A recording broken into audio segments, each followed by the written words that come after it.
Good afternoon, everyone. Welcome. Welcome to the last of this season's Southwest Florida Climate Compass events. The Southwest Florida Climate Compass series seeks to elevate the discussion of climate change in Southwest Florida and in Florida in general by presenting diverse perspectives from national experts in their field. This afternoon, we welcome Professor Benjamin Keys, Rowan Family Foundation Professor at the Wharton School of Business at the University of Pennsylvania. Next slide. For those of you who haven't met me, I'm Dr. Anna Pushkin-Shevlin, Regional Director of Growing Climate Solutions, Path to Positive Southwest Florida. And I am co-hosting this event with my colleague, Jennifer Roberts, Director of Path to Positive Communities at Eco America. Today's presentation should run about an hour to an hour and 15 minutes. About 40 minutes from Mr. Keys, 30 minutes of questions and answers, and a brief wrap up at the end. If you have questions, please type them in the chat function, which is found at the bottom of the Zoom screen. We are monitoring the chat and will reference questions and add references as the discussion pursues. This presentation is also being recorded. So if you've missed it or you have somebody who wants to see it, please look at the Growing Climate Solution webpage in the coming weeks and you'll find it there. Next. So Growing Climate Solutions, for those of you who don't know who we are, is a network of diverse institutions, businesses, civic organizations in the 5-county Southwest Florida region that are committed to climate action. We want to build climate awareness through education and communication. Events like today. We want to protect the natural assets of our community and Florida communities, the place that makes Florida so special. We also want to engage our local leaders to support climate action and ensure that climate resilience and prosperity is brought forth in an equitable manner for all communities in our state and in our nation. We want to encourage leadership, and we want to become a role model for other communities and engage others. Next slide. So how do we do this? Well, we do it through educational events in Zoom, like we're doing tonight, and hopefully in person really soon. We build partnerships with other groups because there are many of us trying to move this discussion forward nationally. We also do programmatic events, sometimes planting trees or doing a project by the waterway or endorsing other programs on health and climate and religion and climate. But most of all, we do it through communication. We have our website with its resources, a bi-monthly newsletter, we post on social media, and we hope that you'll join us, reach out and engage with us. Our partner is Eco America, and Jennifer is going to tell you a little bit about Eco America's program. Yes, good afternoon. We're pleased to be a partner with Growing Climate Solutions. And Eco America's mission is to build public support and political resolve for climate solutions around the United States. And all of that is built on our commitment to justice, equity, diversity, and inclusion. And we have a national conference next week, the American Climate Leadership Summit. Mark is going to throw that connection in the chat. You're welcome to join us next week as well. But we are pleased to be here with Growing Climate Solutions. Thanks, Anna. So Growing Climate Solutions was founded and funded by 4 highly respected regional partners in Southwest Florida. They include the Community Foundation of Collier County, the Southwest Florida Community Foundation based in Fort Myers, the Conservancy of Southwest Florida, and Florida Gulf Coast University. We are also generously supported by the Kapnick Family Foundation. Next slide. We also want to have a shout out to our 2 media sponsors. We really want to thank Naples Daily News, News Press, and WGCU, our NPR affiliate, for helping us promote the series and elevate the discussion of climate change in Southwest Florida. So a real hearty thank you to you. And with no further ado, I'd like to introduce Mr. Charlie Mueller. He is one of the board members of the Conservancy of Southwest Florida and the former regional president of Northern Trust in Florida. And he will introduce our speaker today. Charlie? Thank you, Anna. I'm so thrilled to introduce our speaker, Professor Benjamin Keys. who's a Rowan Family Foundation Associate Professor of Real Estate at the Wharton School of Business at the University of Pennsylvania. He's also a faculty research fellow at the National Bureau of Economic Research. Keys studies issues related to household finance, mortgage finance, real estate, applied econometrics, labor economics, and urban economics. Prior to Wharton, Keys was an assistant professor at the Harris School of Public Policy and co-director of the Kreisman Initiative on Housing Law and Policy at the University of Chicago. He's worked as a staff economist at the Board of Governors of the Federal Reserve System in the Division of Research and Statistics. He serves on numerous editorial boards, has his BA in economics and political science from Swarthmore and MA and PhD in economics from the University of Michigan. And Professor Keys, I really, on behalf of everyone here, want to thank you for spending this balance of this hour with us to share with us some of the insights on how research on climate change is impacting the housing and mortgage markets, which, as we talked about as we were getting this call started, is the single largest asset for so many homeowners. So with that, Professor Keys, I'll turn the mic over to you. Great. Well, thank you so much, Charlie, for the kind introduction, and thanks to the organizers and to Anna in particular for inviting me to participate in this. I think hopefully we're going to have a good time today, learn quite a bit, and also I hopefully just spark a conversation. I think part of the challenge that we're facing is a disconnect in where people get their information, how that information is communicated, and so. I want to describe a little bit about how I'm thinking about some of these issues and try to organize my thoughts around coastal real estate and climate risk. So hopefully my slides are advancing. Did they move ahead? Anna, can I get a thumbs up if have I moved to the second slide? Okay, great. So this picture kind of captures the talk in a nutshell, I think. And what we're going to do today is talk about some big questions. And so while I'm really excited to be here, I'm also a bit intimidated given the short amount of time to try to cover some really big, broad questions and also acknowledge that we don't have all the answers. As we go forward, we can certainly look to the past and look to historical precedents of migration and historical boom busts in housing and mortgage markets.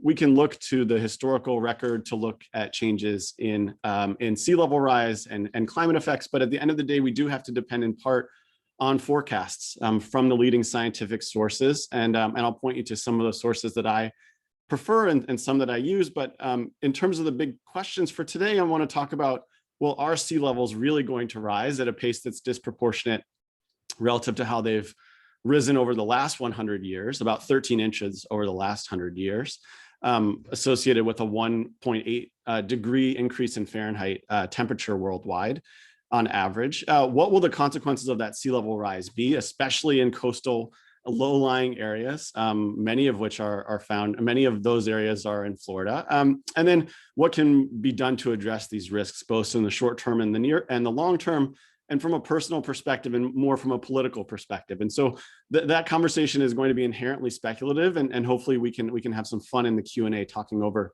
some of these issues. And then another big question is just that tiny little dog. But as you're thinking about this picture, and I borrowed this one from the New York Times and a few other pictures from the New York Times today as well, the challenge here is that for sale sign, right? So how are you going to be able to sell this property when you can see that the street is flooded? And so if you're a prospective buyer and you pull up in front of this house, you think, well, wait a minute, if the street's flooded today and it's not raining at the moment, she's out walking her dog without an umbrella, how inaccessible is this house? How protected is this house from flood risk? And how is that going to affect my willingness to pay for a house like this one? So a little bit about me. Charlie gave a great introduction. I'm a professor of real estate and finance at the University of Pennsylvania's Wharton School. I started my career at the Federal Reserve in Washington, D.C. as a staff economist thinking about housing and real estate finance at the tail end of the financial crisis, 2009 to 2011. My research has focused on household financial decision-making, and especially thinking about ways in which risk tends to be priced or not priced. And you saw that in the subprime housing boom and bust. And I've turned my focus to climate in recent years. And my work has generated some headlines kind of like these here. My goal for today is to really be a source of information and hopefully spark some additional information seeking on your parts, and to think about the levels of exposure, the levels of risk that you might face, and what are some of the things that can be done about it. As I mentioned before, there are things that we know for certain looking backwards, and things that there's a lot more uncertainty about. So sea levels have risen 13 inches since 1920. That's the largest increase in sea level rise of any documented century since at least 800 BC. And we had over $210 billion of severe weather related damage, storms and wildfires worldwide last year. And so this is an issue that insurers are very worried about. This is an issue for local, state, federal governments. This is an issue for farmers who confront climate change on a daily basis. And you can read outstanding USDA reports on climate change. This is something that that the armed forces and the Navy is especially worried about. But I want to talk today on thinking about markets in particular, and thinking about housing markets and mortgage markets and the role of information. As we're learning more about sea level rise, and it's becoming increasingly salient as we see more sunny day flooding, as we see more severe storms, and how that's leading buyers and other market participants to react or not. And so, you know, a sort of takeaway for today is the goal is to make some informed decisions outside of a disaster mindset where we're purely reactionary, and instead we're thinking through some of the long-term implications of sea level rise, and recognizing that there are real costs that we are going to face at both local communities, but also more on a national and global scale. But I think of these problems as not necessarily being insurmountable at the local level, whereas in many other jurisdictions, it may be insurmountable over the next 50 or 100 years. And we need to think hard about whether there are infrastructure improvements, seawalls, more dramatic and expensive adjustments that we can make, or whether there are going to need to be other ways in which we can adapt and potentially move away from the water's edge.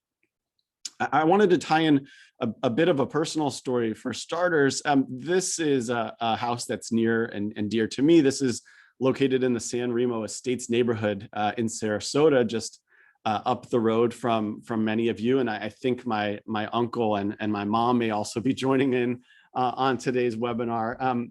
This was my grandparents' house, and it was built in this marshy, undeveloped land along Sarasota's coast. And it was developed in the 1950s. And it's where, as a child, I would go every spring break to spend time in this house, and in particular to spend time at the beach at Siesta Key Beach. And Siesta Key Beach is a highly exposed area. This is a graphic from a website called floodfactor.com that's run by the First Street Foundation, an outstanding group of scientists who are, in my view, have some of the most accessible and useful information on flood risk for residential properties. So I really encourage everyone to punch in their address on this website. Siesta Key is expected to be very hard hit by sea level rise over the next 30 years. And the natural question to me is, what's going to happen to a community like this one? Will Siesta Key Beach vanish for good, or will it take incredible and expensive efforts to protect this area? And if so, who's going to pay for that? And how should we think about the timing of exposure here, and think about all of the value that's tied up in the houses and the value that's tied up in the communities, and what's going to happen to that as we go forward. So I think a key starting point for today is that we're going to think about two extreme perspectives here on climate. And so at one extreme end, you might have climate denialism, that the climate's not changing any differently than it previously had, say prior to the Industrial Revolution. I think that the science of global warming was largely settled by 1979. And there's a great piece in the New York Times from 2018 that talks through the development of the Charney Report and some of the political discussions in the late 1970s and early 1980s. So I think it's easy to rule out that pole of the spectrum. I think the other end is sort of the climate doomism, which is something that I think is more commonly expressed more among millennial generation, which is, well, this is hopeless. The seas are going to inevitably rise up over our heads, and there's nothing we can do. I think economists tend to be the first to note that market prices respond in many ways, and that people adapt. And so we think a lot about things like what economists call general equilibrium. What I want to avoid is the ostrich effect. So the ostrich effect is the idea that when something feels out of our control, we avoid thinking about it. And in many ways, at every political level, they've done their best, done their darndest to avoid thinking about these types of risks and these types of climate risk. And so where I want to place us today is kind of in the middle of that spectrum, where we're thinking about this in a very clear-eyed way. And we're recognizing that these risks are real, and understanding the sort of the timing and the scope of these types of risks.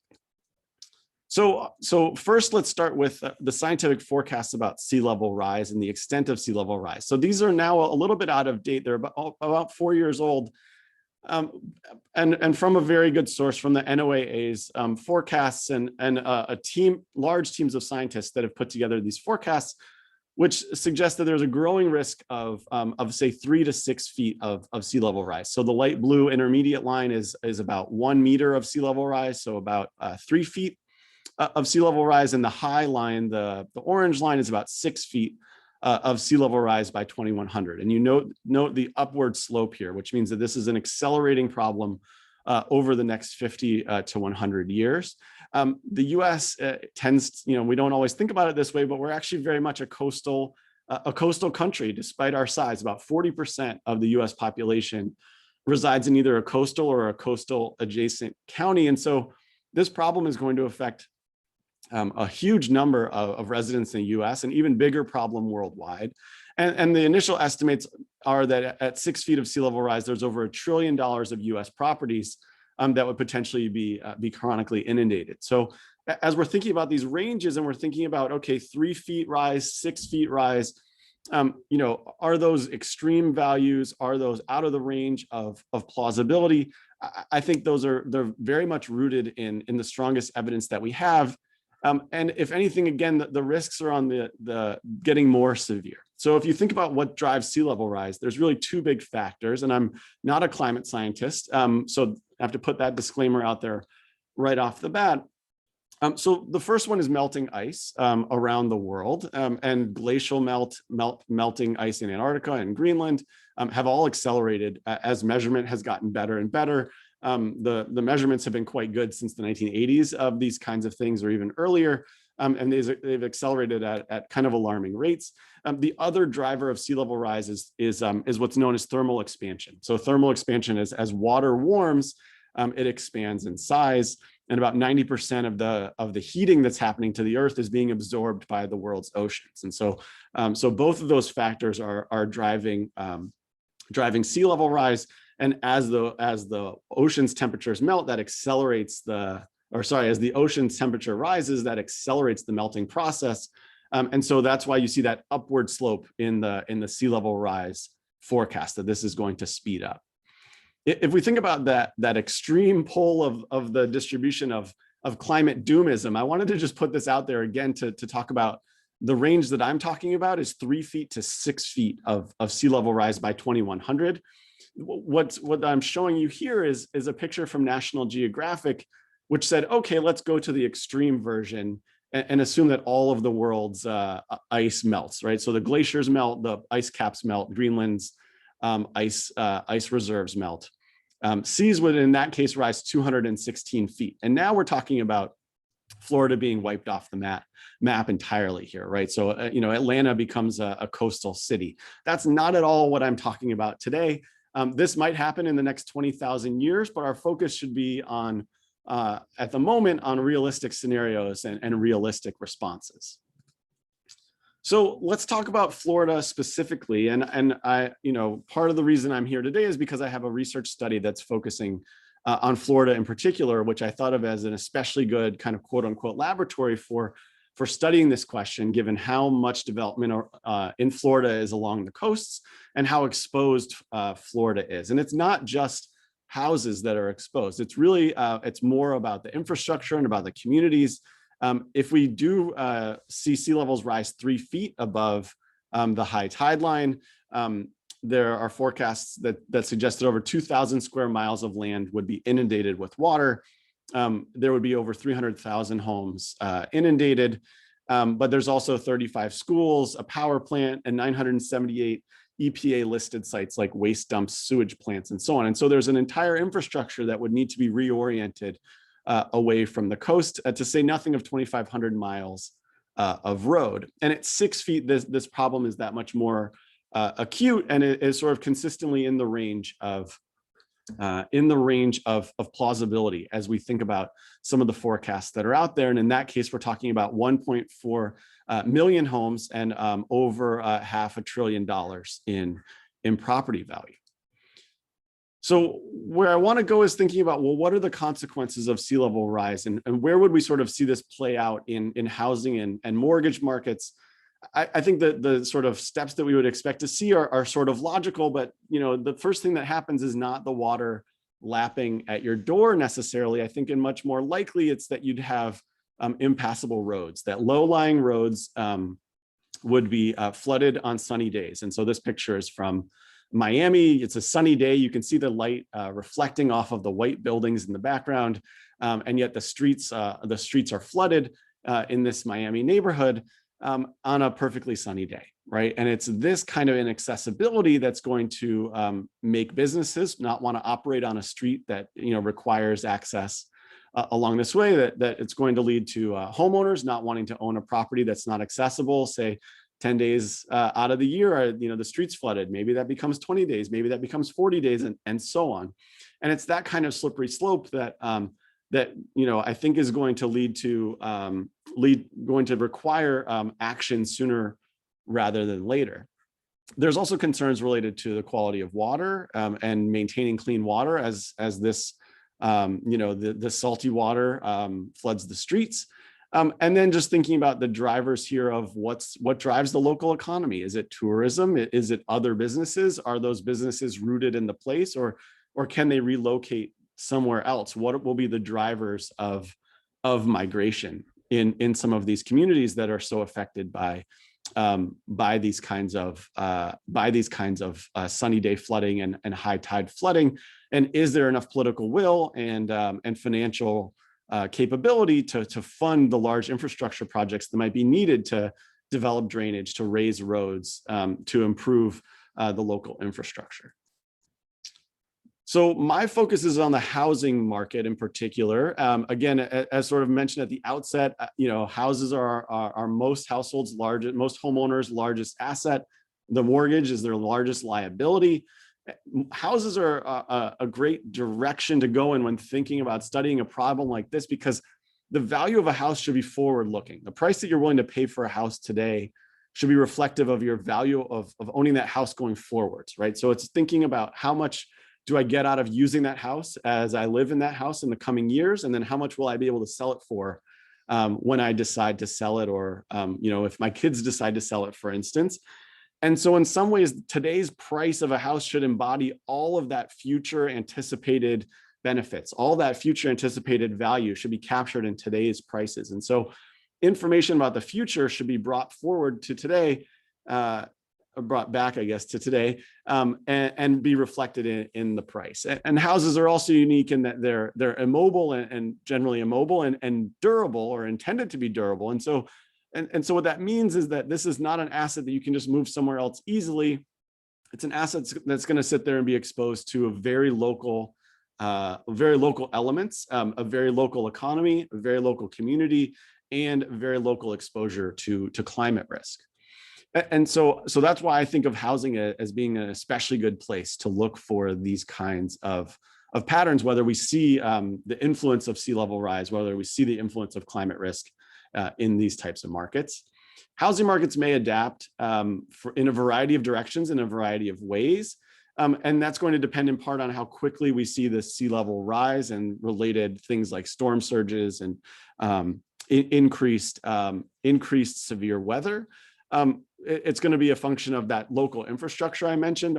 Is the house accessible? Is the neighborhood accessible by road most days out of the year? It's going to depend on the government, importantly. I'm going to talk more about the government's role in the housing and mortgage markets in just a minute.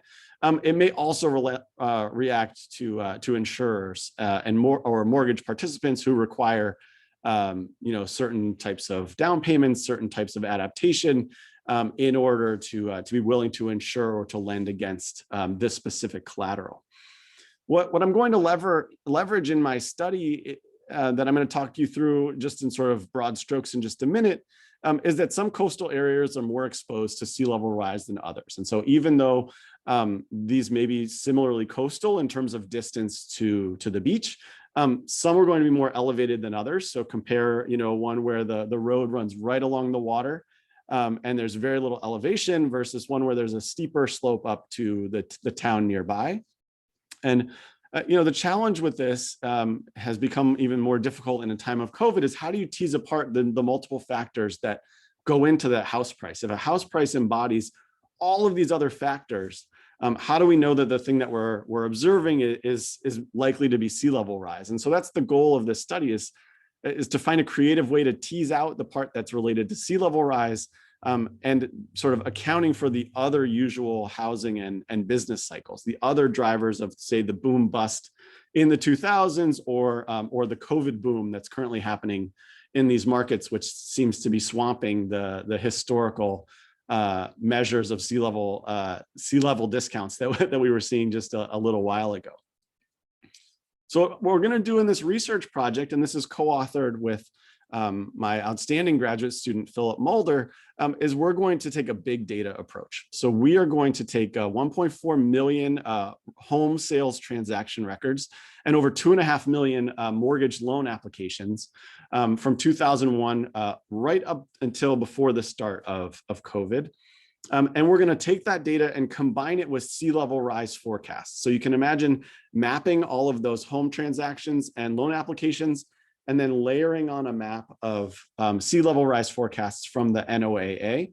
And then we're going to sort of group these homes in different neighborhoods into coastal areas that are more exposed to sea level rise and coastal areas that are less exposed to sea level rise. So the idea is that these are coastal communities that may have similar coastal amenities in terms of proximity to the water. So we're sort of accounting for distance to the coast, but some are going to be more exposed and others are going to be less exposed to 6 feet of sea level rise. So in our analysis and in the maps I'm going to show you and some of the graphs I'm going to show you, we're going to define a more exposed community as one where 70% of the tract's developed area would be underwater under 6 feet of sea level rise. And those that are less exposed if less than 10% are underwater. So we take these, millions of records, we collapse them down through maps into about 800 census tracts. And then for today's purposes, I'm going to show you what's happening in the tails of those 800 census tracts. So think of this as sort of the 200 riskiest coastal tracts and the 200 safest coastal tracts. Now, of course, these places are going to be different on a lot of other dimensions. This isn't a true treatment and control experiment like you would have in the medical literature, where you would give one half of participants or patients the drug, you'd give the other half to placebo. So what we're going to do is a number of fancy statistical techniques to try to isolate the component of the market response that's due to sea level rise. And we're going to stop all of our analysis just before the start of COVID, in part because that's when we had the data up through when we were working on this study last year, but also because, again, COVID sort of contaminates the experiment in this important way. And I'm happy to talk more about the effect of COVID in the Q&A as we move on. So here are a couple of maps for you to get a sense of the data and where we're looking. So you can look at this as what share of the area would be exposed to 6 feet of sea level rise. How much of the census tract would be underwater with 6 feet of sea level rise? And what you see here is, there's green, there's different shades of green and red within a metro area. So like Tampa Bay has quite a bit of variation as you go along the coast. Miami, obviously the outlying parts, the South Beach parts are the most exposed, less so inland, but still quite a bit of variation even within a metro area.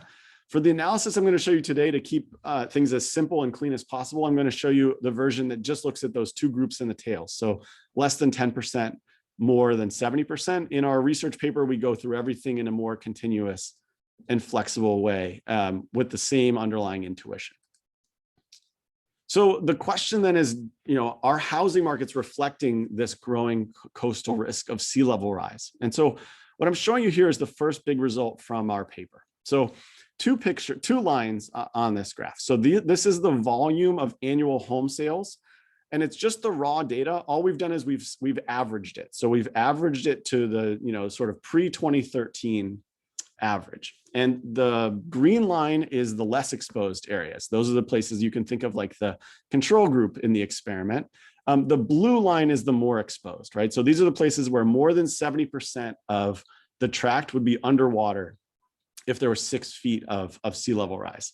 And what's striking about this is that these two types of coastal communities that we've sorted purely on sea level exposure, they track each other almost perfectly in terms of the boom and bust of the 2000s, in terms of transaction volumes. And so you see the big run up in the first half of the decade of the 2000s, and then you see the precipitous drop. You see a very similar recovery in terms of the number of transactions that are occurring. And then suddenly, starting in 2013, you see a divergence. And this divergence happens in absolute terms. The more exposed tracts see a decline in the number of transactions that are occurring, while the less exposed tracts just continue to grow in terms of continuing that same post-crisis recovery. And so if we're thinking about this kind of divergence, this is a divergence that you see in terms of, when you see transactions start to slow down in a community. In housing markets, that's usually indicative of a coming price decline. And the reason why you might see a slowdown in transactions, there are certainly other reasons, but frequently one of those is there's a disconnect in value between buyers and sellers, right? So a seller says, hey, my house is $1 million house and I won't settle for $1 less. And buyers come in and say, well, I think this house is worth $900,000. And if the buyer's unwilling to adjust, then they sit tight, and they can do that because a house is a durable asset, right? It's not like a banana at the grocery store that's going to rot, and so they put it on sale. You don't have that same problem in housing, right? So houses are not bananas; they're very durable. And what that means is that you can have something like this persist for quite a long time. You can have a decline in transactions for quite a long time. So the question is, does this decline in transactions, right? So this is a relative decline in transactions that just jumps out at you once you've gotten the data this way. And I've made this look easy, but this took us about 3 years of data cleaning and really trying to understand structuring those 2.5 million loan records, those 1.5 million home transaction records. It looks clean and easy ex post. The question is, does this translate into a decline in prices? And so what you see on the right is the same style of graph, but now I'm graphing the typical home value. So this is based on data from Zillow. There's other data from a provider called CoreLogic that looks very, very similar. And what you see here on the home value side is actually a different pattern. So what you see on the home value side is, again, a very similar boom and bust for these two types of communities. It's sort of striking how just how similarly they had these experiences during the 2000s. So it looks like these coastal communities, besides sea level rise, have a lot of other features that may be similar, a lot of similar amenities to beaches, similar amenities to the water, all the other nice things related to sunny beachfront Florida. But if anything, the more exposed areas saw a slightly faster house price growth coming out of the crisis, and prices then flatten out and are lower in relative terms in 2018, 2019. And so what we see is that the dynamics here are important. We see that there's a decline in transaction volume that starts in 2013. And a few years later, that bears itself out in the form of lower prices. And so to my story earlier, if we have a disconnect between how much sellers think their house is worth and how much a prospective buyer is willing to pay for that house, how long can you persist? How long can you wait and say, well, I still think my house is worth $1 million, but I'll take 9.5 million, right? Now you've marked down the price. And that's kind of the story that we see here, except the effect sizes are quite a bit smaller than that. So you can think about the price declines that we observe as on the order of 5 to 10%. So instead of $1 million, you're talking about, something like, I guess 5% would be in that range.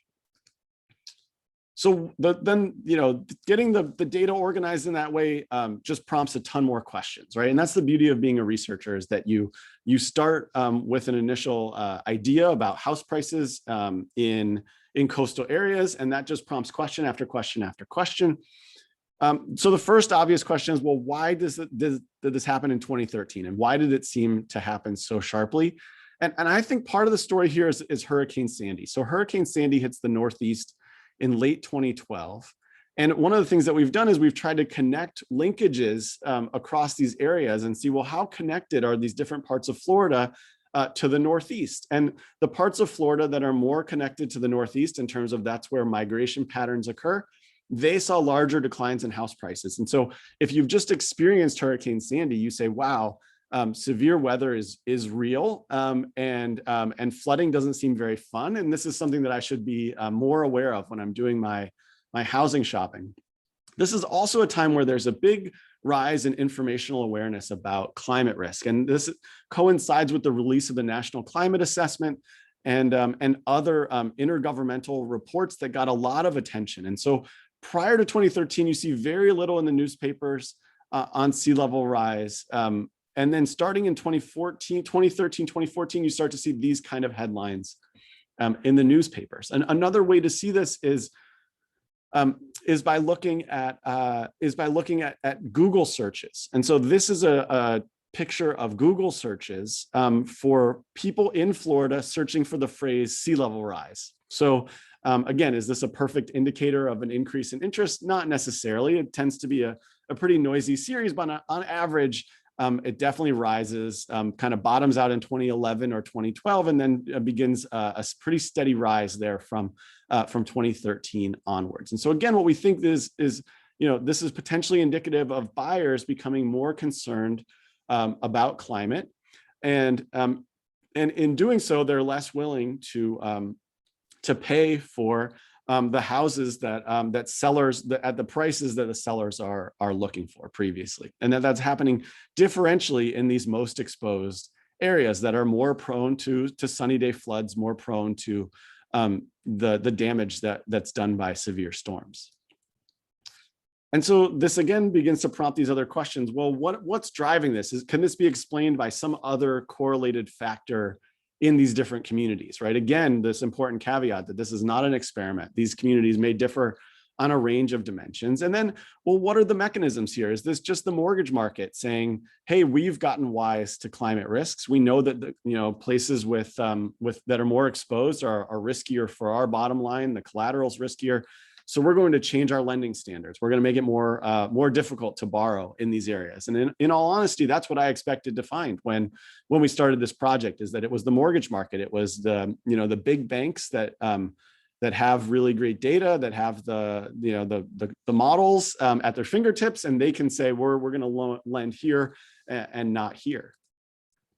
So answering the first question, is it sea level rise or is it something else? We've done our best to rule out a lot of other alternative stories. Now, it's impossible to rule out all alternative stories, but we have really detailed data at the census tract level on the demographics of the census tract, the previous house price trends and sales volume trends. I showed you how closely they tracked each other during the housing boom and bust. We know things about the share of foreign buyers.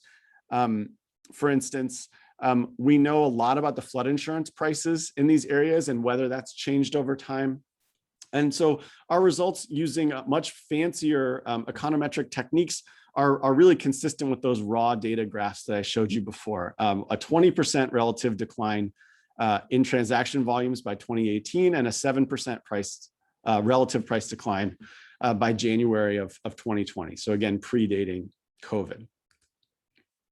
So then what's driving the divergence? Well, as I said just a minute ago, I thought the story was a lender story. I thought that lenders were getting really sophisticated. They're getting savvy and saying, okay, we need to be careful where we're lending because the collateral value is more uncertain in these low-lying areas that are more exposed to sea level rise. And so we should worry about this. And we are going to adjust our underwriting and our lending decisions accordingly.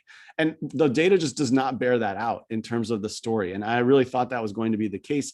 What I'm showing you here in these two pictures is what's going on for loans that are have a mortgage attached and loans that are all cash purchases. And what you see is a divergence in both. It's a slightly sharper divergence in the all cash volume, but there's a divergence nonetheless in the mortgaged volume here. And you can look at all the different characteristics of the mortgages, and you can look at denial rates by census tract. You can look at refinancing volumes, and you would think that lenders would put up big barriers to refinancing in the places that they're worried about. The volume of loans that are securitized, there's really no differences where we thought we would find them. And so, for me, this was sort of the dog that didn't bark. I thought that we would, that all of our paths and all the evidence was going to lead to this this one door in the hallway, which was to the lenders and the mortgage market driving this decision. And that just doesn't bear out from what we've seen. It's also not a reflection of insurance markets either. And so we're sort of wondering, well, why don't the banks care about sea level rise? They should be thinking about this in a more sophisticated way. And I think the answer is that they understand very well that they're insulated from these climate risks. And they're insulated in two key ways. So one is, the modern mortgage market is structured to originate a loan and then sell that loan. So most lenders are not holding loans on their balance sheet long term. Most loans are being sold off to Fannie Mae or Freddie Mac. Those are the GSEs, the government-sponsored enterprises. They're selling the loan off to the FHA or the VA. And so they're not bearing the ultimate default risk. They're collecting a fee and then going out and originating another loan. So this is known as the originate and distribute model. And I've done a research on other topics that has sort of pointed to this as a key disconnect from pricing in the mortgage market, that prices in the mortgage market do not necessarily reflect default risk or collateral risk or other types of risks. And so there's a signal missing to the housing market. There's a signal from the mortgage market that simply isn't being made. And so what we're seeing in terms of the change in prices is reflective of buyers being reluctant to bear that risk, but not lenders being reluctant, or Fannie or Freddie being reluctant to bear that risk. And when we released this research paper, some of the first people who reached out to us to talk about it were researchers at Fannie Mae and Freddie Mac who are very curious about this issue and really want to understand more about it. The other entity that insulates banks from this risk is the National Flood Insurance Program. And I'm sure many of you are familiar with this program, but it's a contentious issue at the moment in that prices do not accurately reflect risk. There is a subsidy to the highest risk areas of the country that is subsidized by lower risk areas of the country. And actually here in Philadelphia, I'm about a block and a half from the Schuylkill River. And so I'm required to have flood insurance on my house, even though my house is about 18 feet elevated relative to the river. And so the price of my insurance subsidizes much riskier places each year.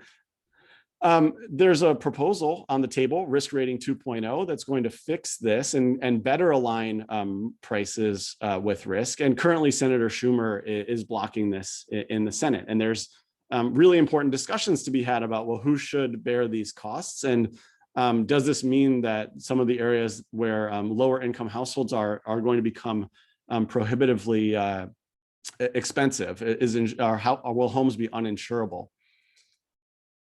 And so I think, the implications of our study, as I mentioned, is that risk appears to be gradually priced into the housing market. The explanation doesn't appear to be the lenders or the insurers. It appears to be the buyers themselves. And the buyers, especially in the wake of Hurricane Sandy, appear to be more skeptical about willingness to pay the high prices in Florida for a potentially exposed property. And the largest gap in our data appears to be the places where buyers are most skeptical of climate change. So we bring in some data from some surveys about how worried are you about climate change. The places where people are more worried are places where we've seen bigger declines in transaction volume, bigger declines in prices. The parts of the state where people are more skeptical of climate, those have stayed up in terms of volume and prices.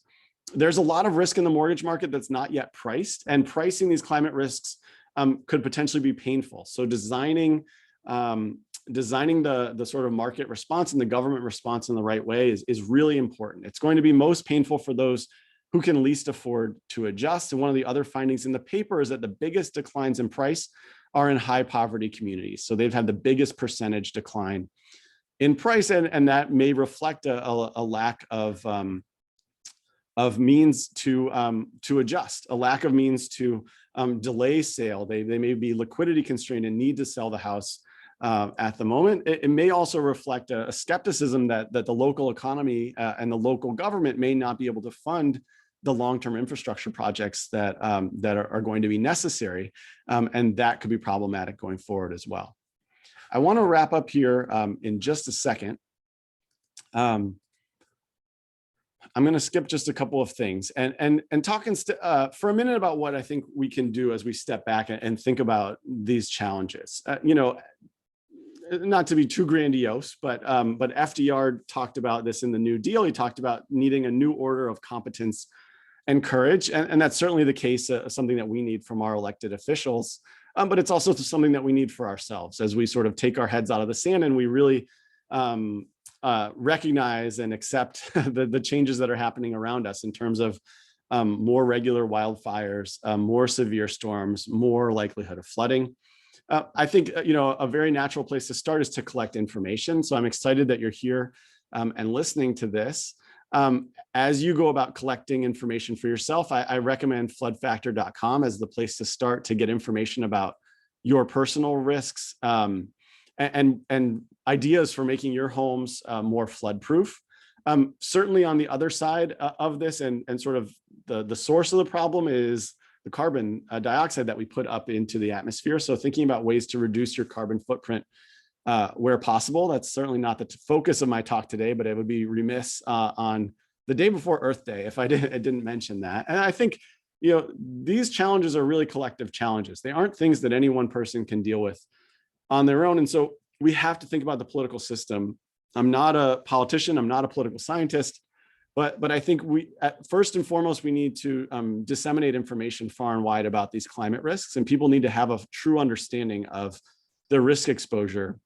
The First Street Foundation is partnering with Realtor.com to include more detailed flood information on their property listings. And I think that's a great first start as information that should be very accessible to potential home buyers. But I think going forward, more efforts to collect and disseminate this type of information and scrutinize this information is important. I think at the local level, smart building codes are a very obvious first step, that new development needs to be resilient and sustainable. It needs to be done in a smart way that is not just less carbon heavy, but also is going to be resilient to sea level rise. And then more generally, just thinking about supporting political candidates who are aware of these problems and are thinking about constructive solutions. The problems extend far beyond Florida and our borders. And so I want to wrap up with just a couple of examples. So one is the sort of compare and contrast between two developments. And some of you may actually live in one of these two. I'm guessing none of you are from Sunny Isles on the other side of the state. This is Porsche Tower. It's a 60-story branded luxury development. It's right on the beach, as you can see, and it has its claim to fame is a drive-in car elevator. So if we're thinking about lowering our carbon footprint, buying a luxury condo that has a garage for 11 cars is probably not the way to do that. And this is actually one of just 3 and more are on the way of these branded luxury residential towers near Miami that feature these car elevators. So you can have your fancy cars right next to your dining room, separated by a glass wall. Again, very exposed to sea level rise, very carbon dependent. I want to contrast this with something like Pelican Bay, which some of you are probably familiar with. Closer to home, and you look here at the way in which development is off of the waterfront here, further back, protected by this mangrove forest, and this is held up by conservationists and others alike. I'm not saying it's perfect, and I'm sure many of you have criticisms and critiques, but you can see the difference here in terms of the protection of this mangrove forest acting as a buffer for storm surges, for sea level rise, and sort of acknowledging also some of the beauty and wildlife here to protect this area and to protect the residents as well. So it's seems in many ways to be a win-win. The problems that I've talked about today are not unique to Florida. This is affecting everywhere.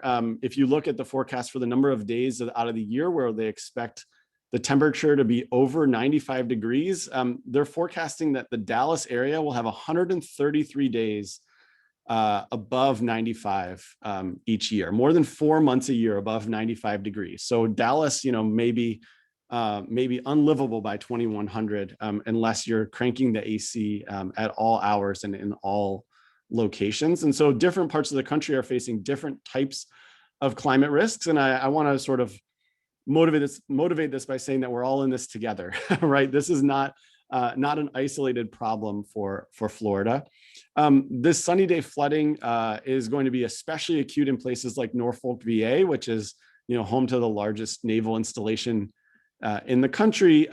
Some forecasts suggest that there may be as much as 100 to 250 days a year by 2050, where there's regular flooding in Norfolk. And so as we think about the evolution of these markets, there's a lot of uncertainty. How will buyers respond to this? Will mortgage markets begin to price this in? Will we see financial markets question some of these proposals? Like, will there be support for the municipal bonds that are being issued by some of these communities? And how will governments address these important equity issues? So those are some of the big questions going forward. If we look internationally, just briefly, I think of this as the new Dust Bowl on a much larger and global scale. So Mumbai in India has over 20 million people living in its metro area. And previously there were forecasts that some small portions of the area would be submerged at high tide by 2050. The new forecasts, again, updated over the last 10 or 15 years, suggest a nearly wiping out of the central Mumbai's downtown. And so how this will play out over the next 25 years is going to be a huge challenge for governments, and there's going to be a big push to address challenges related to climate migration, both within our country, but also those who are traveling across borders. So just to finish up, hopefully close enough to on time, hopefully the fact that you're here and listening to this means that you're not an ostrich, and it's actually ostriches don't put their heads in the sand, but that's what it's been called. That's what the term has been chosen. This is a real problem. It's not too late to flatten the curve of rising temperatures and rising seas. And so we've conquered one of those curves, at least in the short term, with COVID. And if you think about the incredible energies and efforts that our government has undertaken and that people individually have undertaken over this past year, it's nothing short of astonishing what we've achieved. The statistics on this, 90 days ago, about 400,000 people in the United States were fully vaccinated. And today, the latest numbers are 86 million people are fully vaccinated. So we fully vaccinated 86 million people in 3 months. We can do big things, and we can do them quite well. It's a question of getting the political will there to address some of these challenges, both in terms of the greenhouse gas and CO2 problems, but also in terms of adapting coastal living in sensible ways. My research is suggesting that housing markets are reacting, but only gradually. Again, about a 7% decline in relative prices in recent years. We don't think that the market is getting the full set of signals that it otherwise would be in the absence of things like subsidized federal flood insurance and Fannie and Freddie's protections. But skeptical home buyers are influencing the market right now. In terms of the costs going forward, the cost may be limited. It depends on the severity of these climate shocks. But I think the longer run viability of coastal living depends on a willingness to change. And so, that means that the current boundaries, the current contours of the coasts are not permanent. And we need to encourage smart, sustainable development and infrastructure investment. And we need to find smart ways to help those who have a harder time bearing these costs adjust. And whether that's assistance with moving or whether that's making their communities more resilient in terms of infrastructures and protections, or ideally both. We need to do both of those things. So I'm going to stop there. I apologize if I've gone a minute or two over, but hopefully this was thought-provoking at the very least, and I look forward to your questions and the discussion. Well, thank you, Professor Keyes. I feel that we all had to put our concentration hats on to follow the data, but for many of us, it's been a while, but it was really fascinating and the research is impeccably done. So I see a lot of chat here where you're being given high kudos on the quality of the data and the analysis, which I think is really important because, people beg for the scientific information to make their decisions. And this is social science data and it's real. So we want to thank you so much for presenting and sharing your information. I too, as a researcher or retired researcher, want to always poke holes and find, another analysis, just like you were, like, what can explain this? What can explain this? And I think one question that you explained to me, and I think would be interesting for you to clarify for the audience, is the data, and this is getting nitty gritty, but the data was done at a track level. Because when I first looked at the research as it presented, let's say in the New York Times without the detail, I started to think, hey, could the declining sales volume and prices have to do with the fact that development is older at the edges, at the coastal edge, and there's more new development, these communities that sell, 200 homes in a month when they open, could that be driving the higher volumes inland? And I think if you would be so kind as to share the size of the geography that is risk versus not risk, how far from the coastline is it, so that you can, like you did for me, quash that analysis? Because a lot of people are thinking, well, yeah, of course, inland communities are newer. Their price volumes may hold higher than older areas. But you well explained that to me. Could you explain it to the audience? Yeah, absolutely. And thanks, Anna. I mean, I threw a lot at you and at the audience. And so the good news is that this will be posted on YouTube and they can go back to it. And that's the point of the Q&A as well.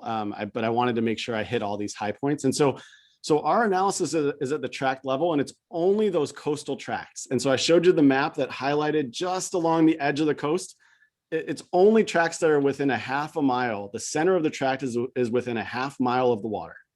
And so all those inland developments are excluded from our analysis. We're just focused on things right along the water. And so our comparison is coastal more exposed and coastal less exposed, but always coastal.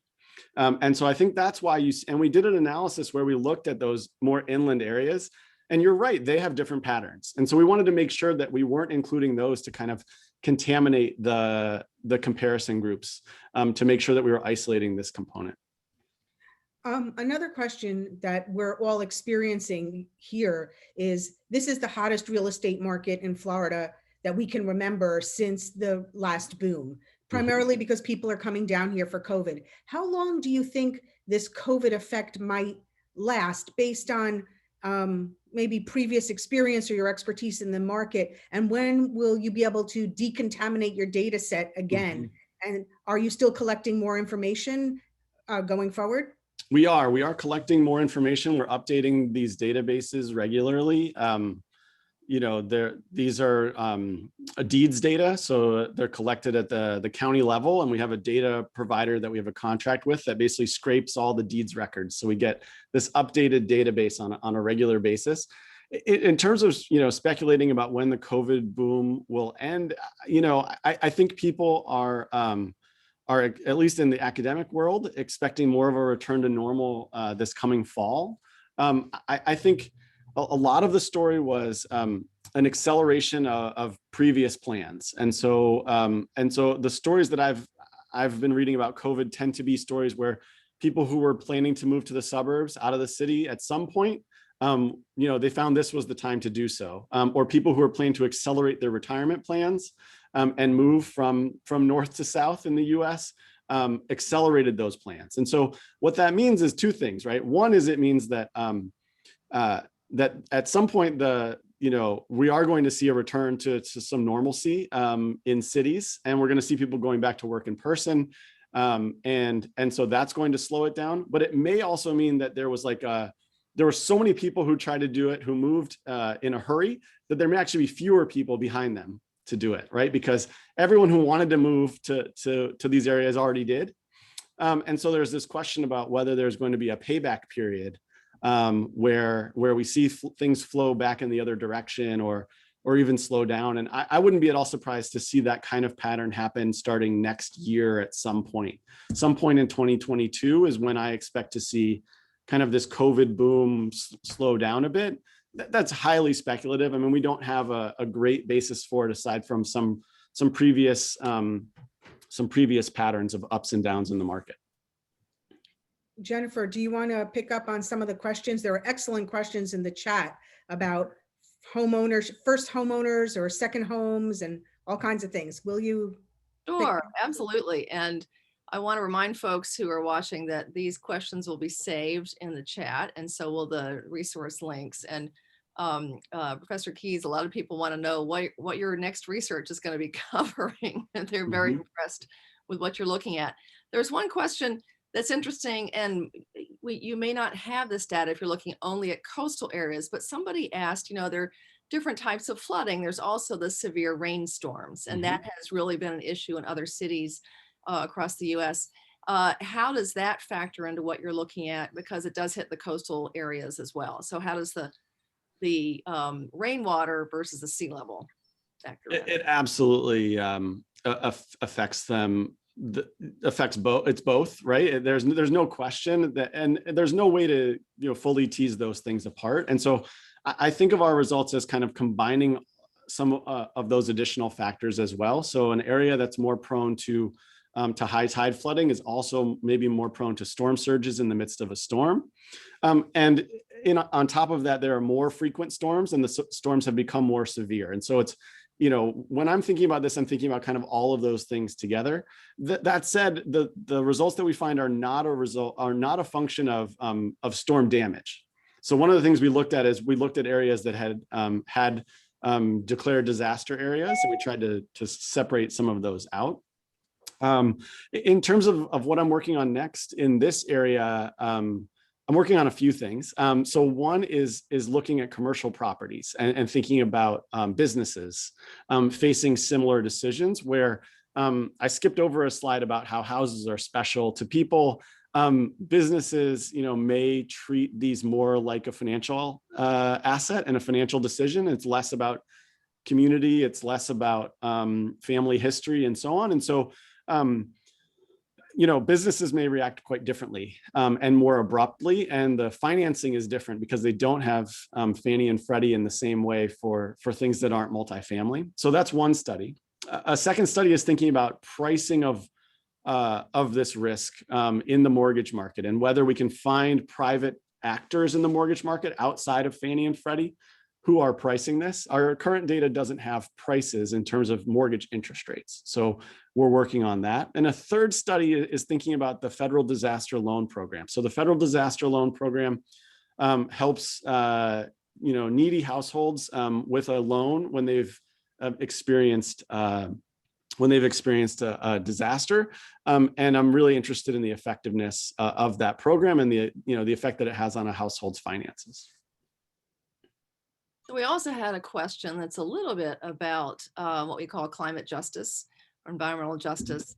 And that was a question from Nancy about, do you think that the people in charge are letting values decline in lower income areas, so when it comes time to buy it out, it will be cheaper? Do you think there's anything like that going on?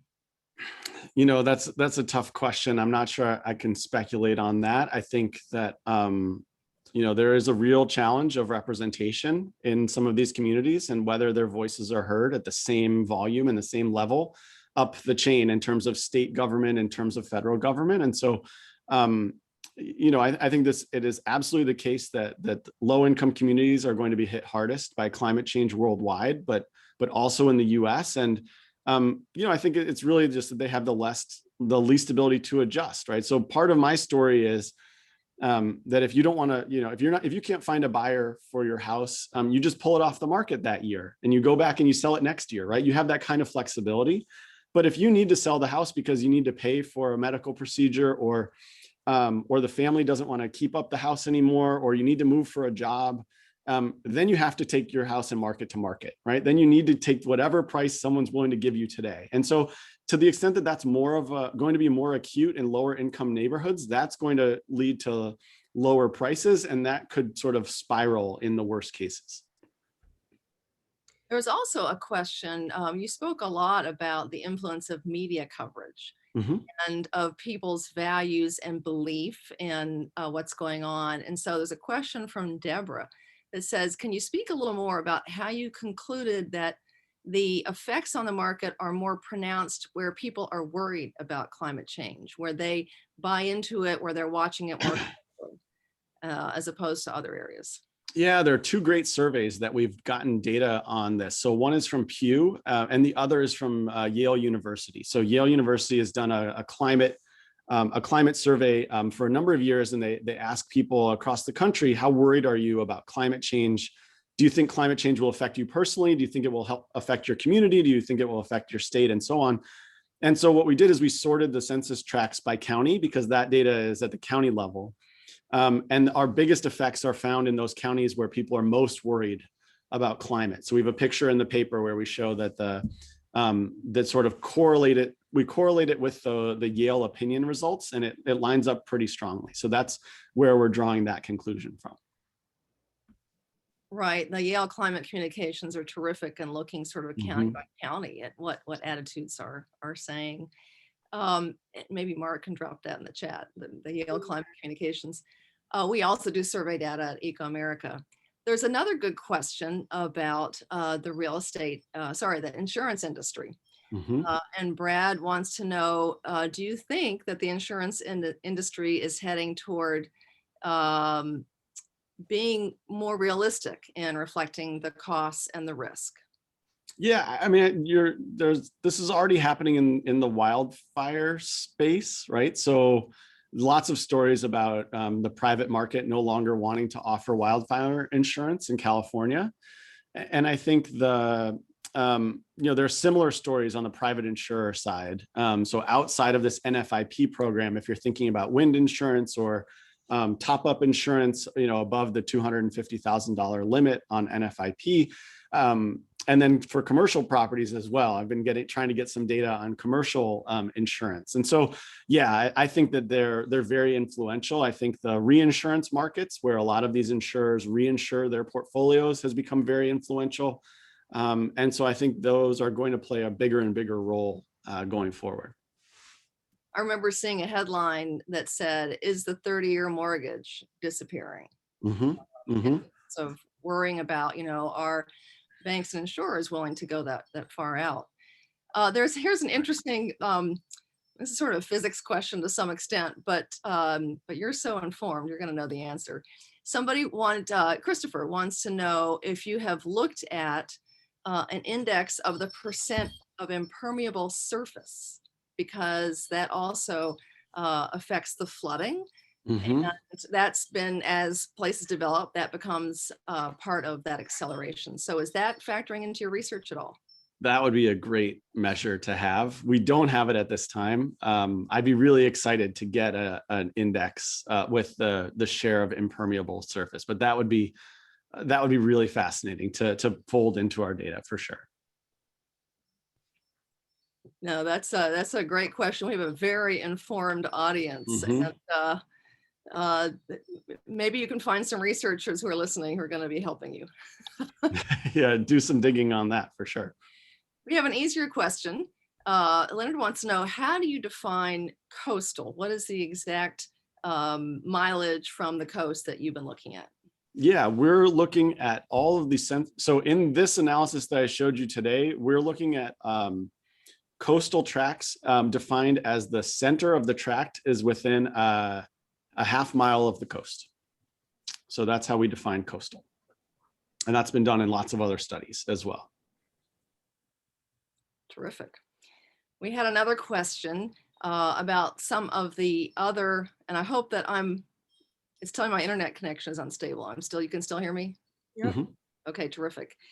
Somebody else wanted to know, when you're looking at the flooding, are you looking at other aspects that come with the rising seas and the climate change? For example, the algae blooms and some of the other things that are impacting property values. Oh, that's interesting. I guess I would think of that as being captured by our measure kind of writ large. So that could be a component of this, right? I think the question is whether those would occur differentially near sort of lower lying coastal communities or more elevated coastal communities. So if both beachfronts are sort of similarly exposed, then that would be sort of washed out in our comparisons. But if they're having a different experience, one that's slightly lower versus one that's higher, then that could be a component as well. I guess I thought of it as, along the entire coastline. So like take the picture I showed of the Tampa Bay region, right? So that whole region may be exposed to sort of similar algae blooms. It depends on how localized they are, I guess. But there's going to be different neighborhoods that have different level of coastal exposure. I had another question that may be a more technical question for sort of physicists and water experts, but it's about seawalls and the sea gates and storm gates, as opposed to natural defenses like mangroves. But are people, let's see, it's from Joe Janey and says, wouldn't such measures be disruptive to the effectiveness of mangrove protected areas? What has been the impact on areas that have built seawalls? What impacts do those have on real estate? Interesting. So I haven't seen data to this point on the list of areas that have built seawalls. So that would be interesting to gather and see what places have either built them or approved of them. And, in terms of the big projects, right, the tip of southern tip of Manhattan is one where I fully anticipate a seawall will be built. The real estate on Wall Street is just too valuable. Boston Harbor is another one. I think going forward, hopefully we can get better data on that to see, the ways in which those investments are paying off, the ways in which that infrastructure is sort of keeping values afloat, to mix metaphors. But I think the question about like the disruption of other areas, these things have spillovers, right? So if you do something to protect one area, like the southern tip of Manhattan, that water is going to go somewhere else, right? And so then you have to think about, well, where is that water going to go when those seawalls are built? And that's again a collective challenge that I think requires just going to that next higher level of sort of government aggregation to think through, well, how should we actually make these decisions, and how can we do it in a way that doesn't mean that it's always zero sum, that if I build a seawall over here, then someone else is harmed. I think what we're seeing in all these different factors is sort of it's either a three-dimensional chess game or a Rubik's Cube and all the different interactions that you have to take into account. I have time for one last question before we let Anna wrap us up. And that is, have you looked at a difference in values between residences that are primarily rental residences versus people, their primary home? Have you looked at any of those differences and impacts on the real estate values? We looked a bit on the mortgage side of the market. We didn't see much in the way of differences there. On the housing side, the data is not perfect for distinguishing these things. But where we were able to distinguish between sort of a named buyer versus a corporate buyer, we didn't see much in the way of differences in patterns. So they looked fairly similar, but it's something that we want to re-explore as we go forward. So yeah, well, thank you so much, Jennifer, and thank you to everyone for joining and for such great questions. It's been fabulous. I'm going to turn it over to you, Anna, but Professor Keyes, you have given us quite a bit to think about, and we really appreciate your time. Thanks. Okay, so, well, I also want to thank you, Ben. This was really fascinating. And I want to thank our audience for taking time this afternoon to join us. Your curiosity and your input are really valuable. And most importantly, push the message forward. Talk to other people about what you've learned today and make climate part of your conversations. So where do we go from here? I ask you to, consider engaging with Growing Climate Solutions and with Path to Positive at the national level. We are based down in Naples and represent the South Florida or Southwest Florida region. I have a newsletter that goes out every other month. Consider going to Growing Climate Solutions, reading about our organization, signing up and receiving our newsletter. I promise we try not to spam you. I don't want my newsletter to be the first thing you hit on delete, so we don't send too much.